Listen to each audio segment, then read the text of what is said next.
Il y a des rencontres dans la vie qui vous marquent. Aujourd'hui, j'ai rencontré Céline Marchand, présidente de Maga Handball Academy au Cameroun.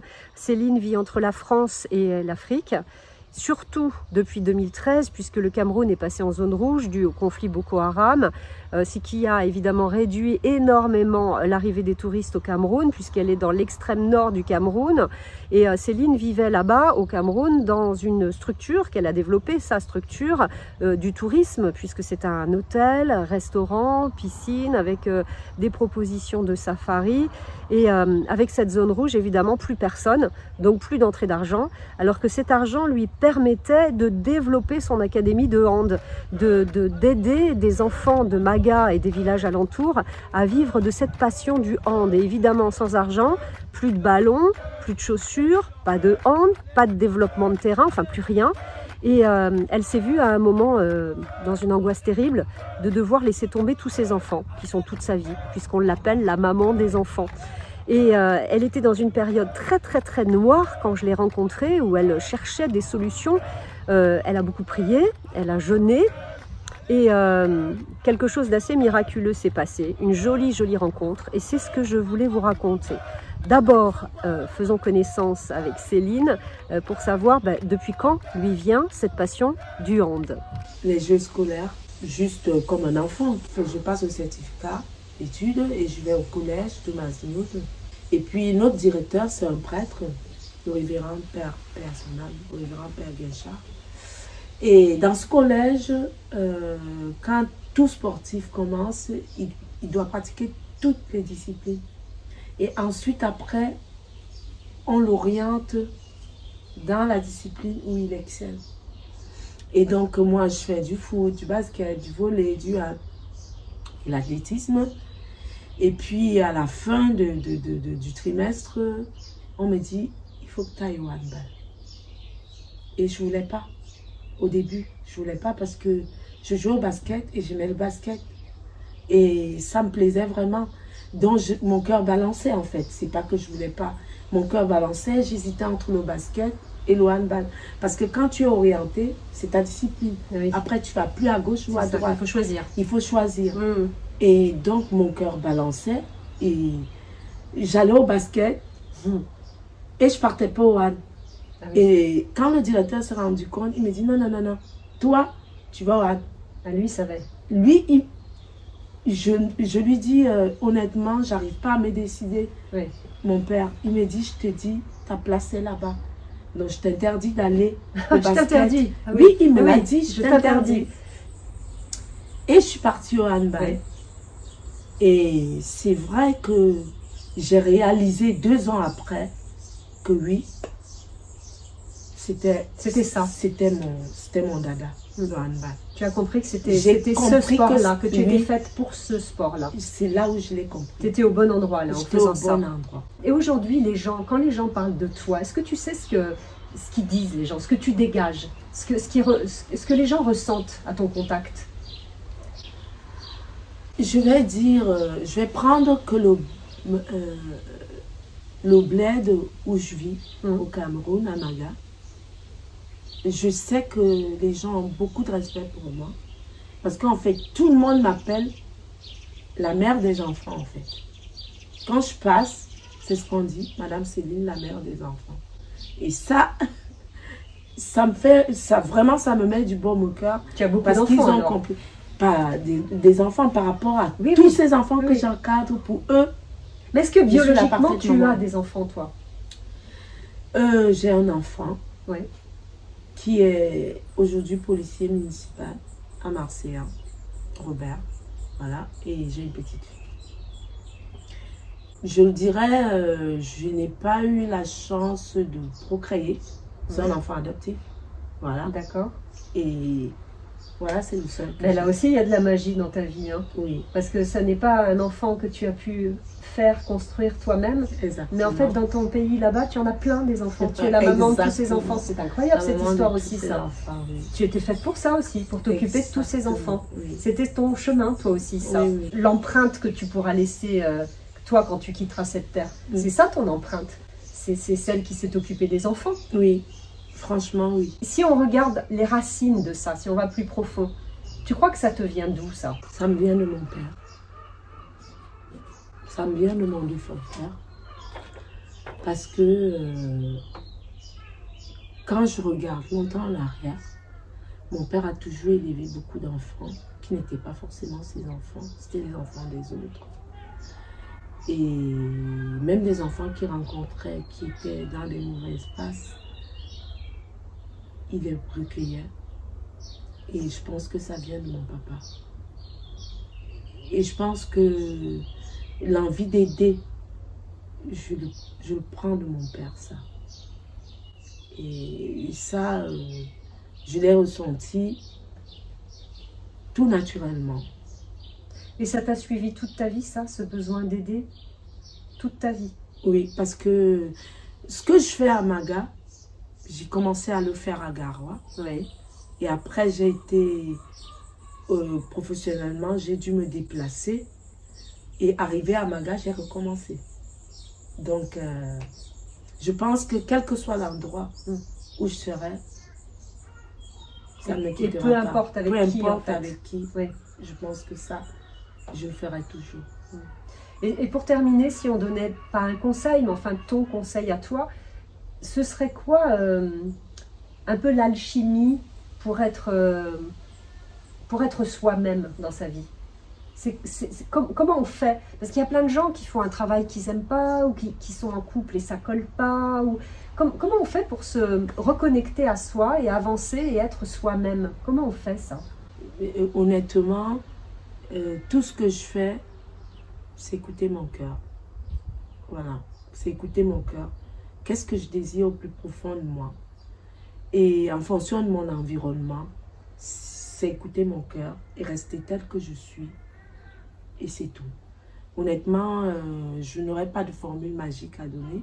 Je dirais simplement, il faut que chacun apprenne à écouter son cœur et à donner, et à écouter et à respecter ce que son cœur dit. Il t'a toujours bien guidé, ton cœur? Oui. Moi, toujours, parce que je me rappellerai toujours des paroles de mon père. Mon père m'a toujours dit, écoute ton cœur. Écoute ton cœur et n'essaye pas de faire le contraire. Et ça, c'est un conseil qui est resté en moi et je le suis jusqu'à aujourd'hui. Comment tu fais pour écouter ton cœur? Tu médites? Tu te mets dans le silence? Tu fais quoi? Quand je suis face à un problème, je médite. J'ai besoin d'être un peu seule et je ressasse ça dans ma tête et intérieurement, je me demande qu'est-ce que tu penses naturellement, qu'est-ce que tu aurais fait pour t'en tirer? Et c'est ça qui l'emporte en fait. Et c'est tout. Je me pose la question, je réfléchis et naturellement, je suis l'orientation que ça me donne. Tu peux leur dire aux gens là qui vont te voir sur la vidéo d'écouter leur cœur? Honnêtement, il n'y a pas de secret. Je pense que pour être soi-même, il faut savoir écouter son cœur et savoir respecter ce qu'il vous demande de faire. Moi, c'est mon secret, c'est tout. Votre route a croisé il y a quelques mois celle qui allait devenir la marraine de votre académie. Dans quel état de votre vie vous étiez à ce moment-là? Il se passait quoi dans votre vie à ce moment-là quand vous rencontrez celle qui allait devenir la marraine de Maga? À un moment crucial, je dirais crucial de ma passion pour le handball. Je me suis passionnée pour la formation des jeunes. J'aspirais, j'ai toujours aspiré à jouer au haut niveau et je ne suis jamais parvenue. Et je me suis dit, si je peux permettre aux tout jeunes qui aiment le handball à y parvenir, pour moi, je serai comblée parce que je n'ai pas eu cette opportunité. Et puis, je rencontre Laetitia à un moment où j'ai tout donné dans le handball. J'ai créé un centre de formation. J'ai réussi à bien le mener, à bien mener ma barque. J'obtiens toutes les catégories de cette discipline. Mais je n'ai plus les moyens de poursuivre parce que c'est une œuvre déjà énorme, grand, qui demande beaucoup de moyens. Malheureusement, les moyens, je n'en ai plus parce qu'il y a eu la période des Boko Haram, voilà, qui ont fait que il y avait une certaine insécurité dont on s'est retrouvé sur le plan de toute la région, une insécurité. Et nous avons été mis sous zone rouge. Et du coup, mon activité, parce que je travaille dans le tourisme, mon activité a chuté complètement. Donc, je me bats pour maintenir le cap côté professionnel. Et du côté de la passion, n'ayant plus les moyens, je ne peux pas suivre parce que ça demande les ballons, le matériel, les équipements, le déplacement pour les compétitions. Donc, j'étais à un moment où j'étais perdue. Ah, mais c'est l'actualité qui a stoppé toutes vos activités, en fait, c'est ça? Effectivement. Ah ouais, autant professionnel donc dans le tourisme que le sport. Tout était fermé, en fait, pour vous? Pour moi, tout était fermé parce que professionnellement, je travaille. Oui. Et ce que je gagne, je peux aider les enfants. Et oui, c'est ça. Je remets ça dans le sport puisque je n'avais pas d'appui. Et oui. Et à ce moment-là, tout s'arrête. Oui, tout s'arrête. Oh là là. Oui. Voilà. Et je me retrouve à un point où j'ai plus où me retourner. J'ai personne sur qui m'appuyer. Mais par contre, j'ai le cœur serré parce que en 20 ans, j'ai réussi à transmettre ma passion à plein d'enfants qui sont agrippés à moi et qui comptent sur moi. Oh là là, quelle responsabilité. Et je vois que tout va s'écrouler. Oh là là. Je ne sais à quelle porte frapper. Et vous avez du mal à dormir là, à ce moment-là. Comment je vais faire? Comment je m'en sors? Oui, ça tournait en boucle dans ma tête. Je ne savais pas vers qui me tourner. Et puis, un de mes petits jeunes que j'avais formé, parce que pour moi, c'est quelque chose, c'est une histoire pour moi qui reste... J'ai l'impression que c'est vraiment un signe. Parce que à la période où je me retrouve face à ce dilemme, il y a un petit jeune que j'ai formé au handball. C'est les tout premiers cadets de ma formation, de mon centre, qui doit passer une présélection de l'équipe nationale. Et à l'époque, les affaires professionnellement, ça marchait super bien. Je n'ai pas pu les accompagner à cette présélection et ils avaient loupé. Ils avaient loupé leur présélection parce que ils n'étaient jamais sortis, ils n'arrivaient pas à écouter les consignes et tout. Et voilà. Et ce petit avait raté sa présélection, mais côté école, et son évolution a été bien. Il est parti et il est revenu dans notre petit bled pour essayer de se mettre à son propre compte. Et il revient me retrouver dans le centre et il me dit, je reviens, je vais vous donner la main.